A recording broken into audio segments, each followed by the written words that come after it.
경제계 주요 뉴스입니다. 유가증권 시장에서 삼성전자와 하이닉스가 연일 강세를 보이고 있습니다. 인공지능 열풍과 미국 반도체 기업인 엔비디아발 호재에 힘입어 미국과 국내 증시에서 반도체주 훈풍이 이어지고 있습니다. G7 정상회의 직후인 지난 22일에 시작된 중국 내 네이버 접속 불능 상태가 나흘째 지속되고 있는 가운데 한중 관계 이상 기류가 포착되고 있습니다. 한알령의 충격이 또다시 오는 것이 아니냐는 우려가 커지고 있습니다. SG증권발 폭락 사태 속에서 문제 종목이 급락하기 전에 대량 매도 거래가 이뤄진 것으로 확인됐습니다. 시중 증권사 임원이 거래 과정에 연루된 정황과 더불어 차액 결제 거래 관련 업무를 담당하는 임원의 배임 혐의도 드러났습니다. 동남아시아를 여행할 때 많이 이용하는 저비용 항공사의 비에젯 항공과 에어아시아 관련 환불 상담이 지속적으로 접수되고 있어서 소비자들의 주의가 필요해 보입니다.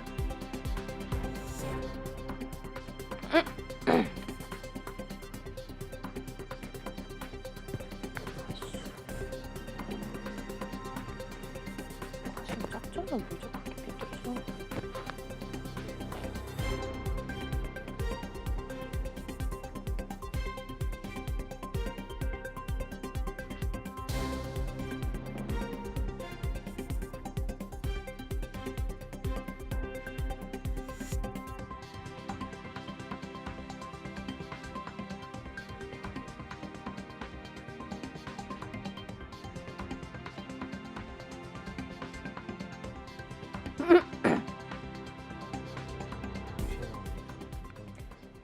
시청자 여러분 안녕하십니까? 5월 26일 뉴스프라임 시작하겠습니다. 첫 코너는 취재기자와 함께 경제계 이슈들을 정리해보는 시간이죠. 프라임 이슈 박영식 에디터와 함께하겠습니다. 어서 오세요. 네, 안녕하세요. 네, 자 어제도 저희가 프라임 이슈 삼성전자와 SK하이닉스 소식으로 시작을 했는데 네. 오늘도 먼저 좀 알아봐야 될 것 같습니다. 오늘 드디어 삼성전자가 7만 전자를 기록을 했고요. 예. 그리고 SK하이닉스도 역시나 10만 닉스로 분위기가 상당히 좋게 이어지고 있습니다. 예. 앞으로 또 전망은 어떨지까지 좀 살펴볼까요? 네, 그렇습니다. 어제는 잠깐 삼성전자 같은 경우에는 오전 한때 7만 원을 찍고 내려왔는데요. 오늘 드디어 마감가를 보니까요. 2.18% 오른 7만 300원에 마감하면서 7만 원대에 안착했습니다. 하이닉스도 5.51% 오른 10만 9,200원에 마감을 했는데요. 삼성전자 주가가 전날에 이어서 오늘도 7만 원대 위로 올라서면서 2거래일 연속 52주 신고가를 기록한 상황이고요. SK 하이닉스 주가도 마찬가지입니다. 장중 7만 원을 넘어선 게 돌이켜보면 지난해 3월 31일이었는데 예. 약 1년 2개월 만의 일이라고 하고요. 앞서 주요 뉴스에서 말씀 주신 것처럼 미국 뉴욕 증시에서 엔비디아를 필두로 미국 반도체 기업들이 강세를 보이면서 국내 반도체주의 이 훈풍이 불고 있는 그런 상황이고요. 엔비디아는 반도체뿐만 아니라 이제 인공지능 수혜주로 꼽히면서 주가가 연일 급등세를 보이고 있습니다. 오늘도 역시 미 증시에서 전망이 밝은 상황이고요. 전날에는 깜짝 호실적 그리고 실적 전망치 보여주면서 주가가 24.27% 크게 오르면서 시가총액이 지금 엔비디아가 1조 달러 눈앞에 두고 있는 상황이어서 예. 지금 우리 네티즌들이 우스갯소리로 누리호를 타고 올라간 건 엔비디아였다. 이런 우스갯소리가 하고 있고요. 네, 1조 달러 클럽이 멀지 않았군요. 그렇습니다. 또 누리호가 발사되는 장면을 보신 분들 입장에서 이제 추진체가 이렇게 떨어져 나가니까 엔비디아의 손을 잡고 다 같이 올라가야 되는데 네. 혹시나 국내 반도체 기업들이 추진체처럼 떨어져 나갈까 봐 그러지 않았으면 좋겠다. 이제 이런 국내 개미들의 희망 섞인 목소리가 네. 나오고 있습니다. 상당히 간절한 마음들이 느껴지는 것 같습니다. 네. 근데 사실 반도체주만 강세인 게 아니라 지금 다른 소부장 기업들의 상황도 함께 강세를 보이고 있다고요. 네, 그렇습니다. 대형 메모리 공급사들뿐만 아니라요. 반도체 소부장 기업들의 주가도 강하게 상승 중인데요. 코스피 시장에서 오늘 한미반도체 그리고 코스닥 시장에서는 HP, SP, ISC, 하나마이크론, 더불어서 동진세미캠, 하나모티 리얼즈 등 이런 소부장 기업들이 강세를 동반적으로 보이기도 했습니다. 업계에서는 공급업체들의 감산 효과가 본격적으로 나타날 2분기 말부터 고객사들의 메모리 재고 소진이 더 원활할 것으로 보고 있고 하반기 수요 증가 기대감이 늘어나는 중으로 보이고요. 전방 기업들의 재고 감소, 또 메모리 공급사들의 감산과 더불어서 반도체 업황 반등 기대감을 키우는 것은 경기 선행 지표들의 상승도 하나의 배경이라는 분석으로 나오고 있습니다. 이제 이 지수들로 인해서 하반기 수요 증가를 가늠해 볼 수 있기 때문인데 증권가가 분석한 걸 보면 소비자 기대 심리 지수, 또 소비자 지출 의향, 내구재 지출 전망, CSI의 회복이 확인이 되고 있다면서 밝은 전망에 아무튼 힘을 더했습니다. 네. 자, 이어서 프레미슈 두 번째 소식으로 넘어가 보죠. 자, 이렇게 반도체 업계 전망은 상당히 좋게 들리고 있는데 D램 시장의 성적표를 보면 기업들이 그렇게 마냥 웃을 수만은 없는 그런 상황인 것 같습니다. 자, 박 기자, 오늘 SK하이닉스 주식시장의 분위기는 상당히 좋았는데 네. 10년 만에 1위 자리를 내줬다고요? 네네. 메모리 반도체 한파 속에 전 세계 D램 시장이 혼돈의 시기를 맞고 있는 상황인데요. SK하이닉스는 10년 만에 미국 마이크론에 밀려서 메모리 반도체 시장에서 3위로 내려앉았습니다. 예, 2위 자리를 내줬군요. 네네네, 예. 그렇습니다. 삼성전자는 어렵게 아무튼 1위를 고수하긴 했는데 점유율 하락을 면치 못했고요. 2위로 올라선 마이크론은 중국 정부의 마이크론 반도체 반입 금지 조치로 2분기 이후 또다시 매출 타격을 입을 수 있다는 관측도 나오고 있어서 물론 마이크론도 웃을 상황은 아닙니다. 마이크론, TSMC 등 반도체 기업들의 생존 전략 못지않게 우리 기업들이 반도체 이 전쟁터에서 어떻게 살아남아야 될지 그런 방법을 찾아야 되는 그런 상황인데 아무튼 26일, 그러니까 오늘 업계에 따르면 대만 시장 조사 업체인 트랜스포스가 전날 올 1분기 메모리 반도체 D램 전 세계 매출이 전 분기 대비 21.2%가 감소했다고 밝혔고요. SK하이닉스의 경우에는 지난해 4분기 시장 점유율 27.6%로 2위였지만 올 1분기에는 23.9%를 기록했고 28.2%의 마이크론의 자리를 내주고 3위를 기록했다라는 것이 소식이었는데 10년 만에 말씀 주신 대로 10년 만에 마이크론에 밀리게 됐습니다. 삼성전자는 시장 점유율 43.2%로 1위를 수성하긴 했는데요. 전분기에 비해서 2.0% 감소했습니다. 1분기 매출이 41억 7천만 달러고요. 전분기 55억 4천만 달러에 비해서 24.7%가 떨어진 상황이고요. 업계에서는 메모리 반도체 불황이 길어지면서 D램 가격 하락 속 업체별 다른 판매 전략이 이 같은 결과를 낳았다고 보고 있습니다. 즉 D램 가격이 떨어진 상황에서 삼성과 SK하이닉스 같은 우리 기업은 마이크론에 비해서 상대적으로 좀 덜 파는 그런 전략을 취했기 때문에 이런 결과를 내들었다라는 분석이고 또한 중국 내 수요 활성화가 예상보다 부진한 점이 또 이유가 아니겠느냐 예. 이런 해석이 있는 것이고요. 이 해석의 배경에는 중국 시장 비중이 상대적으로 낮은 마이크론이 삼성전자와 SK하이닉스보다 피해를 조금 덜 입었기 때문에 이런 결과를 받아들였다라는 분석인 것이고 중국 정부 차원에서 마이크론 제품의 중국 반입을 중단한 것도 영향을 미칠 것이라는 전망인데요. 아무튼 반도체 시장은 현재 전쟁인 상황인데 누가 승자가 되고 누가 웃게 될지 좀 지켜봐야 되는 상황이라고 볼 수 있겠습니다. 네. 자, 이어서 프레미슈 세 번째 소식으로 넘어가 볼 텐데요. 반도체뿐만 아니라 전기차, 배터리 시장의 관련 소식도 짚어보겠습니다.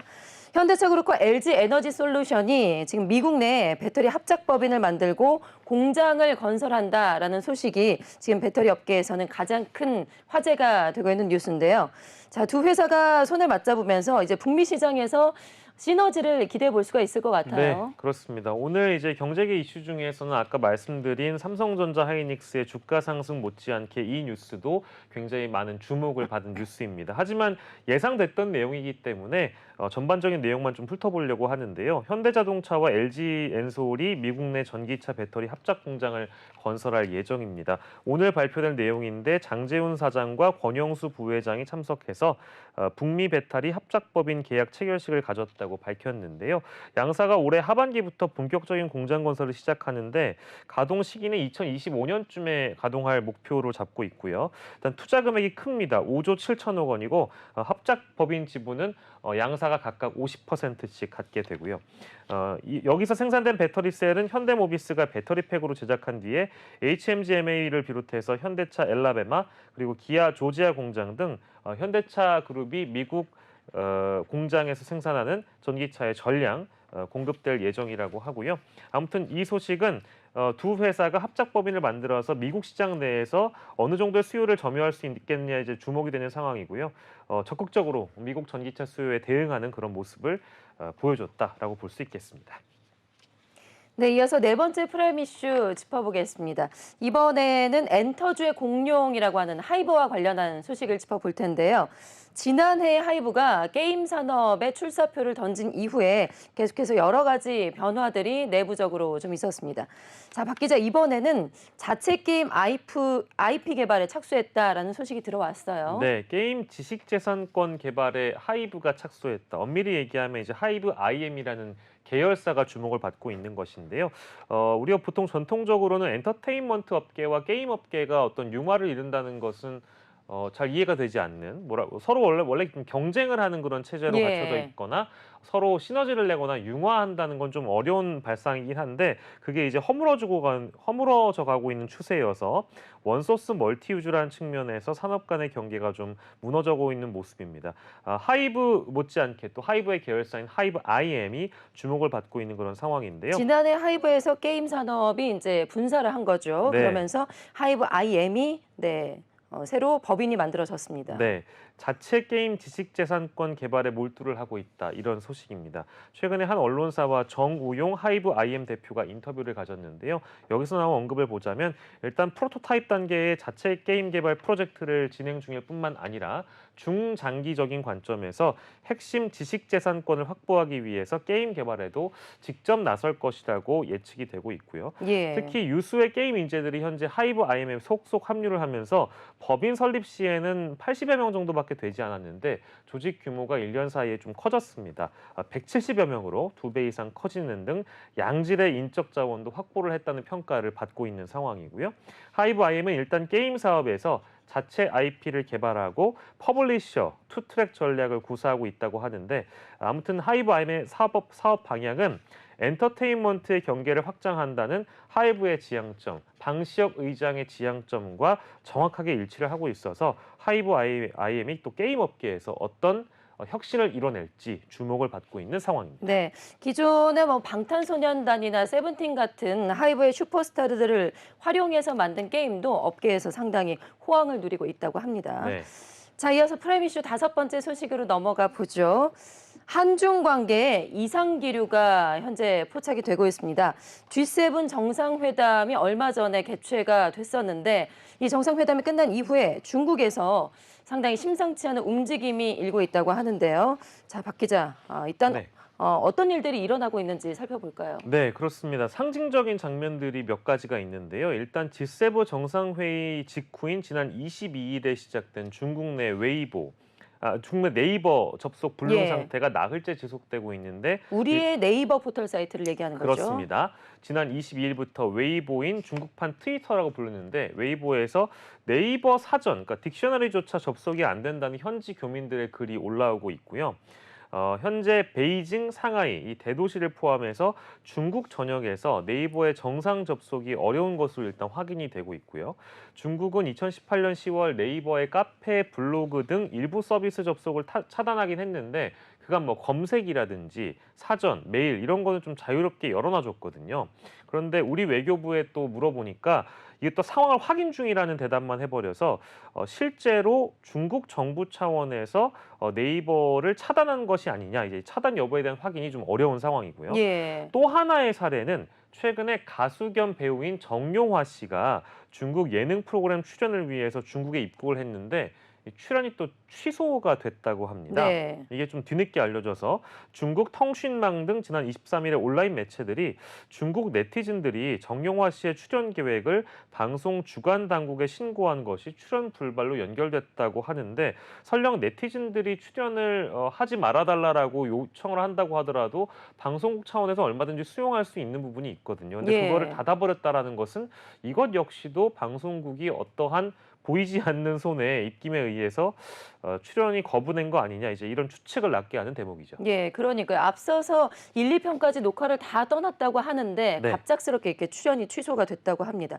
이게 실제로 정말 한한령의 징조가 되는 건지는 모르겠습니다만 좀 더 네. 지켜봐야겠습니다만 미중 간의 갈등 또 한미일 간의 공조가 이루어지면서 윤석열 정부가 이렇게 공을 들이면서 중국과의 관계 설정에 대해서 우려하는 목소리가 상당히 크긴 했습니다. 네. 그런데 실제로 이 미국 중심의 G7 회의가 끝나자마자 바로 이렇게 노골적으로 중국 측에서 보복 조치를 취한 것으로 지금 추측이 되고 있는데 네. 관련 업종들도 분명히 타격이 좀 있을 것 같습니다. 네, 맞습니다. 방금 이제 저희가 앞서서 짚어본 네이버 쪽은 이제 포털 업계니까요. 양대 포털 상황이 좋지 않았습니다. 예. 중국 내 네이버 접속이 차단되자마자 네이버의 주가가 25일까지, 그러니까 어제까지 나흘간 5% 하락했는데요.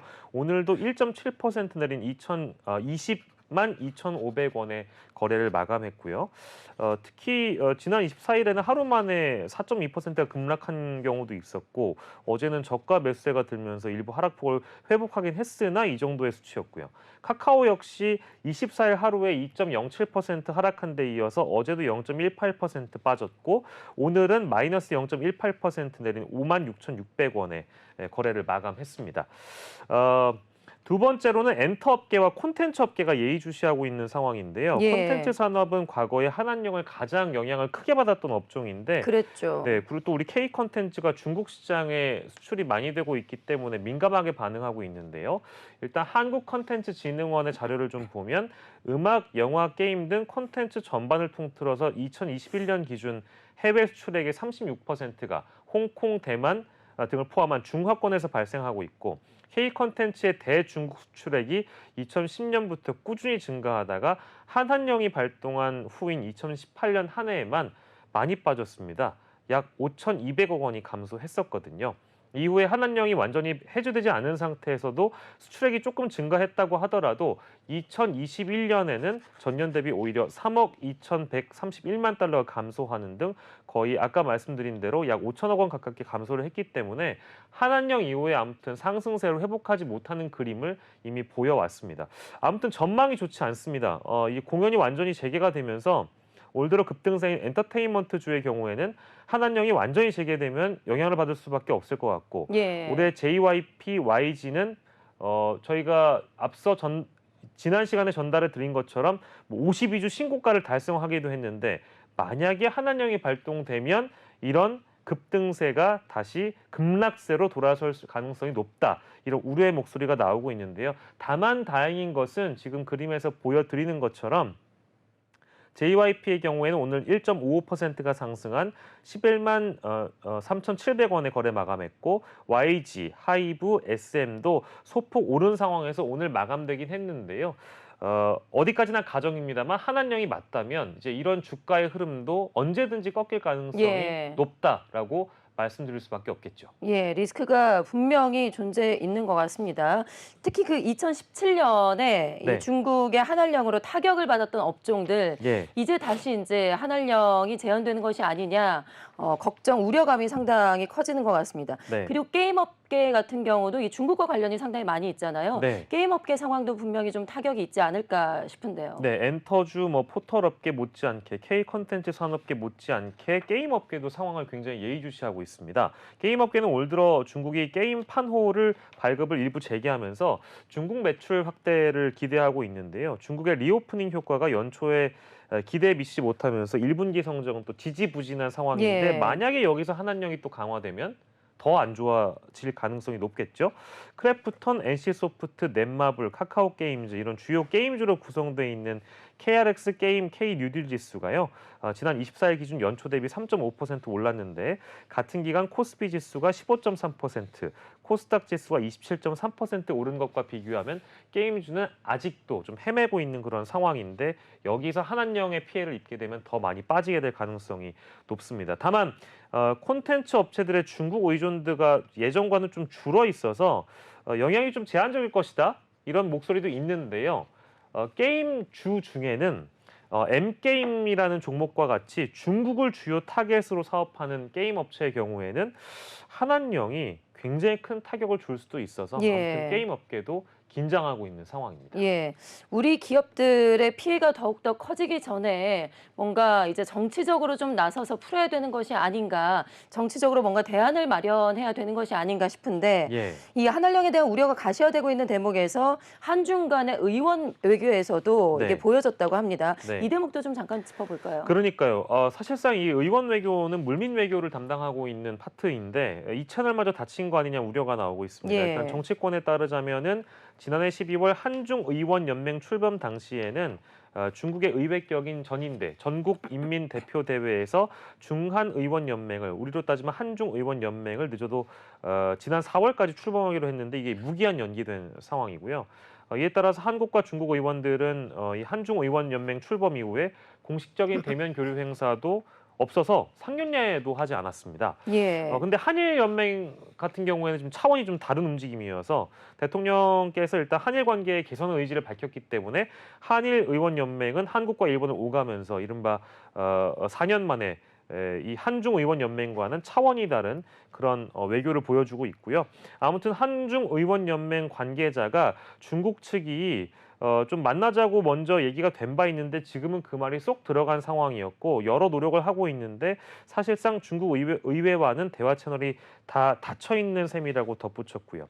소속한 의원의 말에 따르자면 의원 외교는 양국 간의 관계가 나쁠 때도 물밑에서 서로의 입장을 좀 조율하는 그런 채널 역할을 해줬는데 지금 의원 외교가 다 막혀 있다는 것은 한중 외교가 그만큼 막혀 있다라는 것을 보여주는 방증의 하나라고 또 말하기도 했습니다. 예. 알겠습니다. 자, 이어서 프라임 이슈 6번째 소식으로 넘어가 보죠. SG증권발 폭락 사태 속에서 문제 종목이 급락을 하기 전에 대량 매도한 거래가 추가로 확인이 됐습니다. 지금 시중에 증권사 임원이 거래 과정에 연루된 정황도 포착이 됐다고 하고요. SG증권발 폭락 사태와 관련해서 하나둘 좀 드러나고 있는 것 같습니다. 네, 결국엔 이제 뭐 증권사도 이렇게 연루가 됐다라는 것이 확인된 셈인데요. 금감원이 공개한 SG발 주가 폭락 사태 중간 점검 결과를 통해서 밝혀진 내용입니다. 주가가 급락했던 8개 종목에 대한 매매 내역을 점검을 해봤는데 A증권사 임원과 관련된 지인 B씨가 주가가 폭락하기 직전에 일부 종목을 대량 매도한 게 확인이 됐고요. 예. 그간 뭐 풍문으로만 떠돌았던 증권사 임직원들도 이 사태에 연루된 거 아니냐. 결국엔 뭐 키움증권 연루 의혹이 사실로 드러낸 셈입니다. 뭐 이제 대량 매도에 연루된 증권사 임원이 뭐 키움증권 소속이란 관측이 나왔는데 키움 측도 확인을 해주고 있는데요. 이 연루 정황은 아마도 사실일 가능성이 높아 보이는 상황이라고 업계에서 해석이 나오고 있고요. 금감원은 해당 행위가 미공개 정보를 이용한 자본시장법 위반 행위라고 판단하고요. 일단 검찰에 이 내용을 맡기기로 했습니다. 예. 그 차액 결제 거래 CFD 관련한 문제도 있었잖아요. 네. 그 내용도 좀 이번에 어느 정도 좀 공개가 됐을까요? 네, 공개됐습니다. 모 증권사 임원은요, 외국 증권사로부터 CFD 업무와 관련해서 자사로 가야 할 CFD 관련 마케팅 대금을 국내 CFD 매매 시스템 개발 업체로 송금하도록 하는 등의 배임 정황이 확인이 됐고요. 외국계 증권사가 CFD 매매 시스템 개발 업체에 또 거액의 수수료를 지급한 사례도 확인이 됐습니다. 여기에 또 비대면 CFD 계좌 개설 과정에서 본인 확인 절차를 생략을 하거나 투자 위험을 실제보다 축소해서 또 안내를 했다고 하고요. CFD 관련 상품 내용을 사실과 다르게 안내한 경우도 확인이 돼서 불법 혐의가 아무튼 속속 드러나게 되면서 당초 이달까지였던 검사 기간을 다음 달까지로 연장하기도 했고 아무튼 증권사 연루 관련된 내용은 시간을 두고 확인을 해봐야 되겠습니다만 여러 불법 행위가 추가로 확인될 가능성도 배제하지 못하는 상황이 됐습니다. 네. 자, 이어서 프라임 이슈 마지막 소식 하나만 간단하게 더 알아보겠습니다. 많은 분들이 쓰고 있는 세무 플랫폼이죠. 3.3이 코스닥에 이번에 상장을 앞두고 있다고 합니다. 그만큼 미래 성장 가능성을 내다보고 몸값을 인정받을 수 있을 것이라는 자신감이 좀 내비쳐 있는 것 같은데요. 자, 이 소식도 자세하게 알아볼까요? 네, 3.3은 모르시는 분들도 계실 것 같습니다만 가입자 수도 많고 많은 분들이 쓰시는 세무 플랫폼인데요. 종합소득세 예상 환급액을 몇 분 만에 알려주고요. 환급 절차를 도와주는 그런 서비스를 갖고 있어서 2020년 5월에 출시했는데 지금 1년 만에 약 153만을 찍더니 지금 지난달 말 기준 가입자 수가 무려 1,546만 명에 가까울 정도로 예. 많은 분들이 쓰시는 플랫폼입니다. 이 내용은 서울경제가 단독 보도한 내용인데요. 인공지능 세무회계 서비스 플랫폼인 3.3의 운영사인 자비스앤빌런스가 기업 공개를 추진할 예정이라고 합니다. 시장에서는 이 자비스앤빌런즈의 자비스앤빌런즈가 3.3의 폭발적 외형 성장에 힘입어 5천억 원 이상의 몸값을 인정받을 수 있을 것이라고 해서 IPO가 지금 이목을 끌고 있는데요. 투자은행 업계에 따르면 오는 7월 한국거래소 코스닥 시장 본부에 상장 예비 심사 신청서를 제출할 계획이라고 하고 심사가 차질 없이 진행이 되면 늦어도 10월쯤에 네. 심사 승인을 받고 연내 상장을 마칠 수 있을 것으로 관측이 되고 있고요. 상장 주관사는 NH투자증권이 맡고 있는데 아무튼 앞서 말씀해 주신 대로 그만큼 미래 성장 가능성을 내다보고 몸값을 인정받지 않겠느냐라는 자비스 앤 빌런즈의 자신감이 엿보이는 대목이기도 합니다. 예. 뭐 요즘에 시장 상황도 좋고 주가 상황도 상당히 좋으니까 2,600까지 또 앞두고 있잖아요. 네. 성공적으로 IPO에 성공할 수 있을지 좀 지켜보도록 하죠. 자, 지금까지 경제의 주요 이슈들 프라임 이슈에서 정리를 해봤습니다. 박영식 에디터와 함께했습니다. 고맙습니다. 감사합니다.